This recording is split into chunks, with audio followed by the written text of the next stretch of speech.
నమస్తే. మిథున రాశి వాళ్ళు చూసుకుంటే వీళ్ళకి శని 10వ స్థానంలో ఉన్నారు, అంటే కర్మ స్థానంలో ఉన్నారు.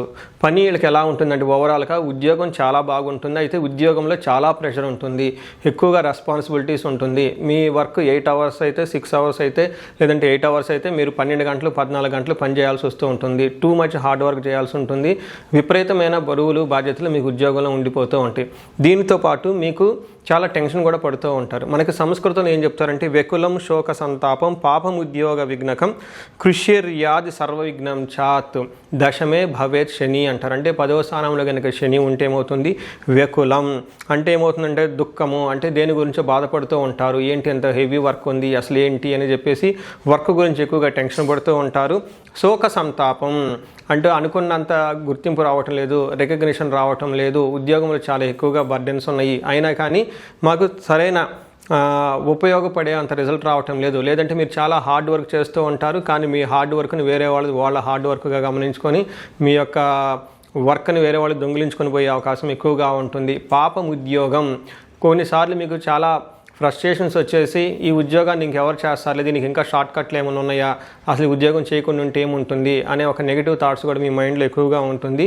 కృష్యాది సర్వ విఘ్నం శాత్, ఏదైనా కనుక పని చేస్తే చాలా ఆటంకాలు ఉంటాయి అందులో అని మీరు గమనించుకోవాలి. ఇలా మీకు మిథున రాశి వాళ్ళకి ఓవరాల్గా అంటే సక్సెస్ అయితే పనిలో అనుకున్న పనులు చక్కగా విజయవంతంగా ఉంటుంది, కానీ లాట్ ఆఫ్ టెన్షన్స్ తోటి ఓవర్ రెస్పాన్సిబిలిటీ తోటి మీకు చేయాలి కాబట్టి ఏదో బలవంతంగా చేస్తున్నట్టు ఇట్లాంటి పరిస్థితి ఉండే అవకాశం ఎక్కువగా ఉంటుంది. అయితే ఇలాంటి టైంలో మీకు ఇంకా ఓవర్ ఎక్స్పెండిచర్ విపరీతంగా ఖర్చులు కూడా అయ్యే అవకాశం ఎక్కువగా ఉంటుంది. ఈ టైంలో బాస్తో గొడవలు కానీ లేదంటే ట్రాన్స్ఫర్స్ అయ్యే అవకాశాలు కూడా ఎక్కువగా ఉంటుంది, మీకు నచ్చకపోయినా.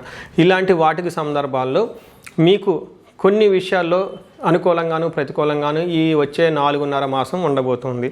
ముఖ్యంగా మీరు గమనించుకుంటే పెండింగ్లో ఉన్న ప్రమోషన్స్, అంటే మీ హార్డ్ వర్క్కి సంబంధించినంత ప్రమోషన్స్ ఈ టైంలో వచ్చే అవకాశం ఎక్కువగా ఉంటుంది. ట్రాన్స్ఫర్స్ అయ్యే అవకాశం ఎక్కువగా ఉంటుంది. తర్వాత అదనంగా రెస్పాన్సిబిలిటీస్ వచ్చే అవకాశం కూడా ఉంటుంది ఈ టైంలో. కొత్తగా అంటే ఇప్పటిదాకా మీరు చేస్తున్న పని కాకుండా ఇంకా డిఫరెంట్ అయిన రిజల్ట్స్ వచ్చే అవకాశం ఉంటుంది. తర్వాత ప్రాజెక్ట్ వర్కులు ఏమైనా ఉంటే వాటిలో అభివృద్ధి ఉంటుంది. ఒప్పందాలు ఇంతకుముందు మీరు ఎక్కడైనా కానీ అగ్రిమెంట్స్ చేసి ఉంటే ఈ టైంలో అగ్రిమెంట్లు చేసుకొని అవి ముందుకు వెళ్ళకపోతే కనుక ఈ వర్క్ ఇప్పుడు యాక్షన్ ఫామ్లో అదంతా ముందుకెళ్ళే అవకాశం ఎక్కువగా ఉంటుంది.